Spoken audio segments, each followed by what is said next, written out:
Hi friend, this is Sahid Shahbaz और आप देख रहे हैं मेरा YouTube channel Shahbaz educators. Video को स्टार्ट करने से पहले आपसे एक छोटी सी रिक्वेस्ट है, अगर आपने अभी तक हमारे चैनल को सब्सक्राइब नहीं किया तो सब्सक्राइब कर लें ताकि आपको हमारे आने वाली वीडियोस मिलते रहें। तो हम क्लास 9 फिज़िक्स चैप्टर नंबर 7 को डिस्कस कर रहे थे और उसमें हमने कुछ टॉपिक्स डिस्कस कर लिए थे। आज के लेक्चर में हम बोयल्स लॉ को डिस्कस करेंगे और उसके बाद उसकी फार्मूले की डेरिवेशन करेंगे और आखिर में हम दो न्यूमेरिकल को हम सॉल्व करेंगे। तो सबसे पहला है बोयल्स लॉ के statement, the volume of a fixed mass of a gas is inversely proportional to the pressure provided its temperature remain constant. मतलब एक कांस्टेंट टेम्परेचर पे वॉल्यूम ऑफ अ गैस क्या है, इनवर्सली प्रोपोर्शनल है pressure के। इसका क्या मतलब है, एक कांस्टेंट टेम्परेचर पे अगर आप प्रेशर बढ़ा दें तो उसका वॉल्यूम क्या होगा, कम होगा, क्योंकि आप प्रेशर लगा रहे हैं गैस पे। तो आपको पता है कि गैस में मॉलिक्यूल्स एक दूसरे के बहुत दूर होते थे। जब आप उस पर क्या करेंगे, प्रेशर एक्सर्ट करेंगे तो गैस मॉलिक्यूल्स करीब आएंगे तो उसका वॉल्यूम क्या होगा, कम होगा। तो यहाँ पे है मतलब प्रेशर को बढ़ाने से गैस का वॉल्यूम क्या होगा, कम होगा। अगर आप प्रेशर को कम करेंगे तो गैस का जो वॉल्यूम है वो क्या होगा, बढ़ जाएगा।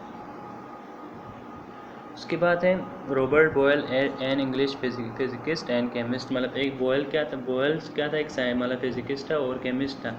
उसने 1662 में एक रिलेशनशिप को डिस्कवर किया प्रेशर और वॉल्यूम के दरमियान। उसने एक एक्सपेरिमेंट करके बताया कि प्रेशर जो है वो क्या है, इन्वर्सली प्रोपोर्शनल है वॉल्यूम के, या आप ये कह सकते हैं वॉल्यूम जो है वो क्या है, इन्वर्सली प्रोपोर्शनल है प्रेशर के। जब यहाँ से आप प्रोपोर्शनलिटी हटाएंगे तो यहाँ पे एक कांस्टेंट आएगा। अब आप क्या करेंगे, वी को दूसरे साइड पे लेके जाएंगे तो constant equal to V multiplied by P हो जाएगा। उसके बाद इसका हमने ग्राफ बनाया, क्योंकि यहाँ पे आप देख सकते हैं जब प्रेशर यहाँ पे डाउन हो रहा है तो इसका वॉल्यूम क्या हो रहा है, इस साइड पे बढ़ रहा है। तो यहाँ पे क्या हो गया, मतलब प्रेशर को कम करने से वॉल्यूम बढ़ गया। लेकिन दूसरे ग्राफ में आप देख सकते हैं, क्योंकि हमने 1 डिवाइड बाई वी लिखा है, वॉल्यूम का इन्वर्स लिखा है, तो इस वजह से ग्राफ जो है वो क्या हो गया, स्ट्रेट लाइन बन गया, क्योंकि यहाँ पे वॉल्यूम की जगह पे हमने इन्वर्स कर दिया उसका। तो इसकी वजह से यहाँ पे ग्राफ बिल्कुल उलट हो गया। तो यहाँ तक हम पहुँच गए थे, P V equal to constant हो गया।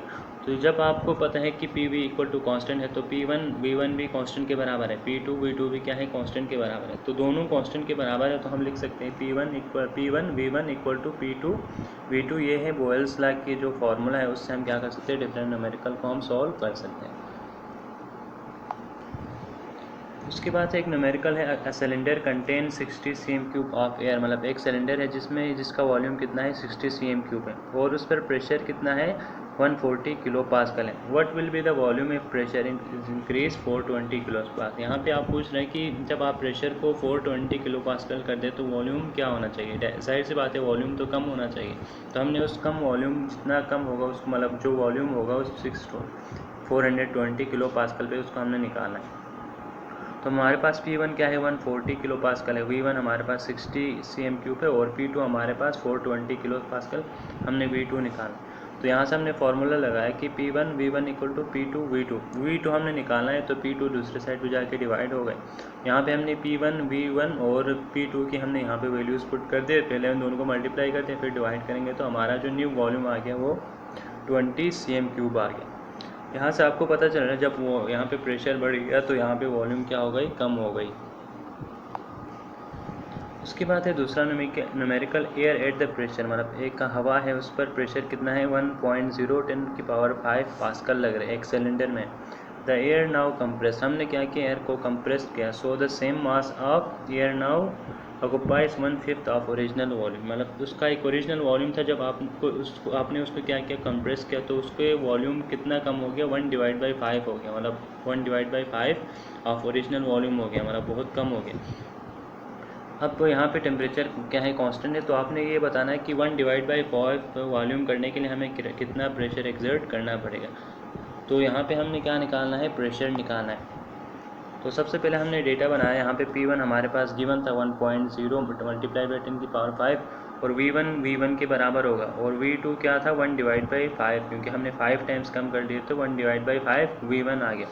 तो हमने यहाँ से फार्मूला लगाया P1 V1 equal to P2 V2। तो यहाँ पे हमने क्या निकालना था, P2, तो V2 दूसरे साइड पे जाके पहले डिवाइड हो गए और V2 की जगह पे हमने 1/5 V1 लिख दिया। उसके बाद यहाँ से V1 के साथ क्या हो जाएगा, कट जाएगा और 5 ऊपर जाके क्या होगा, मल्टीप्लाई होगा। तो यहाँ पे क्या बन गया, 5.0 मल्टीप्लाइड बाई 10 की पावर 5 पास्कल हमारा क्या आ गया, आंसर आ गया।